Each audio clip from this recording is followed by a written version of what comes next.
What's going on, guys? Steve from SRJ Repair here. Today we're going to be reacting to a Scotty Kilmer video. It's him showing you how to change oil. A little background, I've been a mechanic for about 13 years now, and every time I watch one of his videos, it just drives me insane for how wrong he is. In this video, one of my biggest points is him not using a jack stand while changing oil. It's just, why not be safe, you know? All right, guys, let's get into it.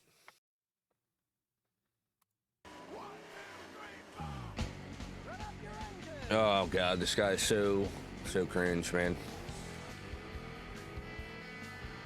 Don't listen to this clown. Whatever you do, don't listen to this clown. Today I'm going to show how to correctly change oil in a modern car. I mean, it's not hard to change your oil, but just don't listen to this clown, man. For instance, in my old Toyota Celica here, I use conventional motor oil and change it every 3,000 miles. That's how older cars were made. But a modern I mean, you can run full synthetic in your car. It don't matter if it runs conventional or not. Where's the synthetic oil? These oils are lighter for tighter tolerances. In this case, it's a 5W30 oil. So you match it with this platinum oil. That Celica probably took 520. And of course you can use It didn't take 10W30. It didn't take 1540. Because it's a good oil, and it was on sale at Walmart for $5 a quart. Oh my God, this guy blows me away, man. Toyota requires 5,000-mile oil changes. Now, if you have a late model car like this Toyota that uses the 0W 020. you can use the Penza Ultra Do not. synthetic oil. Don't listen to this clown. No. Change it every 5,000 miles. 5,000 miles. Don't change it once a year unless you don't drive the damn thing. But oil's going to break down. Oil is going to break down. You really need a better oil filter. It's just better off you change your oil every 5,000 miles. Especially with these newer cars, they're junk. Especially if you take your car into a shop, they can at least check it out, you know what I mean? 160 grams. Whatever. Now he's gonna, here, hold on.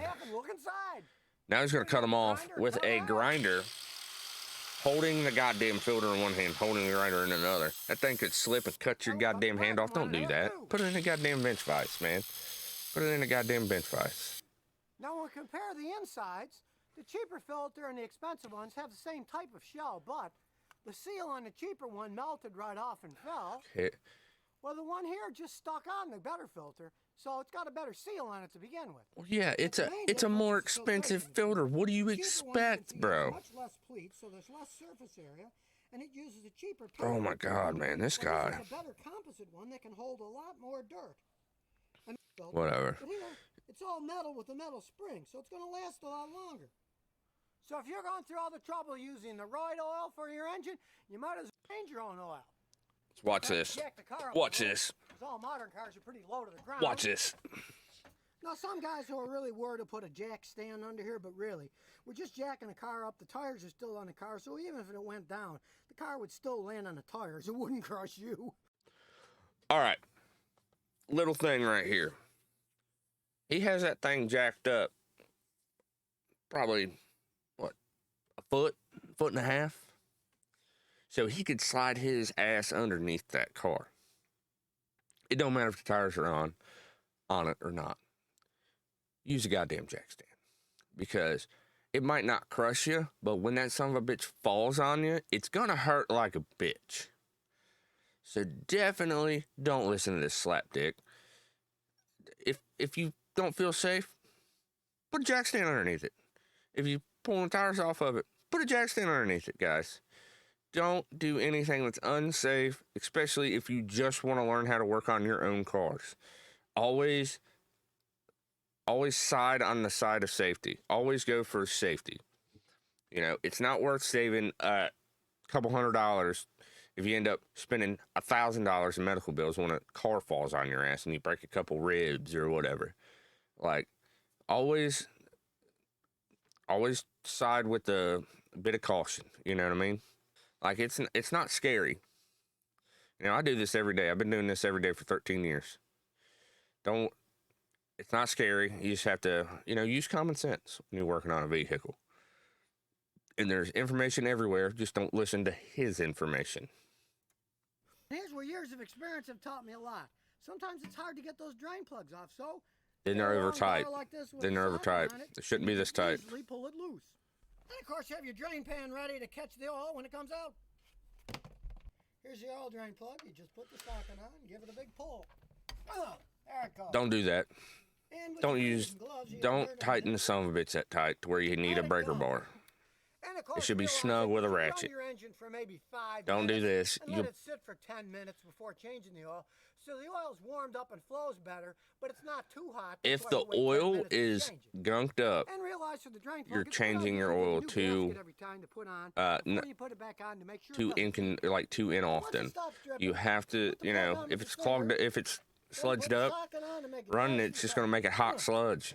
It's gonna comes flow the the oil same filter. damn way. Now Yeah, it's it'll flow a strong. little better when it's warmed up, but you don't have to do that. These things by hand, but sometimes they stick on, or you know, maybe not that strong. So they make these simple tools that cost about $7 at AutoZone. They go right on the oil filter, and you put a Old wrench filter and an claw. extension Yeah, you on can it, get them at and you then they can get them at turn off Walmart real or easy. AutoZone or Before you wherever. put the oil filter on, here's a tip. Stick your finger in the oil. You don't have to do that. You can just use the old oil, or you can put it on around the dry. lip. Then you just screw Yeah. the filter back You can just on, put it on make dry. nice and snug. This guy has to be getting paid by Pennzoil. Like I said, I won't put Pennzoil in nothing of mine. Then you just pour the correct amount of oil back in. And there's 2 ways of doing it. Just look it up. Just look it up. Just before he says anything, just look up how much oil your car takes. It's a quick Google search away. Just make sure you have the right engine and the right year. But most Toyotas, they hold about 4.5 quarts. And like I said, if you have any questions and you need help looking something up, or if you have any questions on repairs, you can leave a comment below, or you can shoot me a message on Instagram at SRJ Repair, and I will be gladly to help.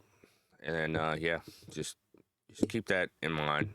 If you know anybody that is a mechanic, most mechanics, as long as you're not catching them while they're busy, they'll be glad to answer a simple question, you know what I mean, or something. But just come at it the right way, you know what I mean. Don't just be like, "Hey, I have a question," and you're going to get a rude response, because mechanics were a different breed. But yeah, just most mechanics are willing to help the customer. But yeah, just most definitely don't listen to this clown. You can either look it up in your book, Don't Google listen to it, him. find what it is, or you can do it the old-fashioned way. You can check it before you change it and make sure it's full. Just- then measure exactly what comes out and put the same amount back in. You Just can't Google beat it that. or look in your book. Then the question arises, If it what do you comes do with a the book. old oil? Well, I pour mine in a container and take it to a recycling center. Best thing to do with that, guys, is I always buy the gallons of oil, because everything I own, or it's a 5-quart jugs. Everything I own usually takes 5 quarts. So what I do, I empty out, I drain the oil out of my truck, put the drain plug back in, put the oil filter back on. Then I pour the new oil in. Then I dump the old oil back in that jug, and I take it to AutoZone, or I, used to burn brush or whatever. And many auto parts stores take your old oil too. You can just pour it back in the containers it came in and give it back to them. And they'll Yeah, recycle that's it. like the only good Now you know advice how he to had. correctly change oil in a modern car, because you don't want to ruin one of these fancy modern engines. They cost a fortune to repair. No, they don't. No, they don't. I mean, if you take it somewhere, they do. But if you have some, And oil changes are simple and quick. And remember, if you've got any car questions, just visit the Scotty Kilmer channel. do not. I don't understand. I don't understand how this guy has such a big platform,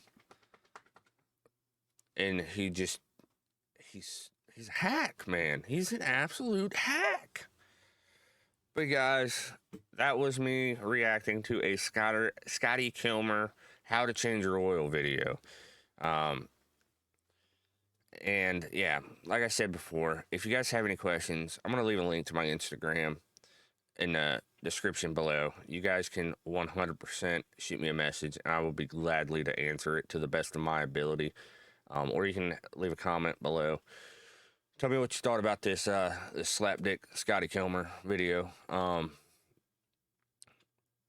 And You can always ask me questions in the comments. But yeah, guys, this has been Steve from SRJ Repair.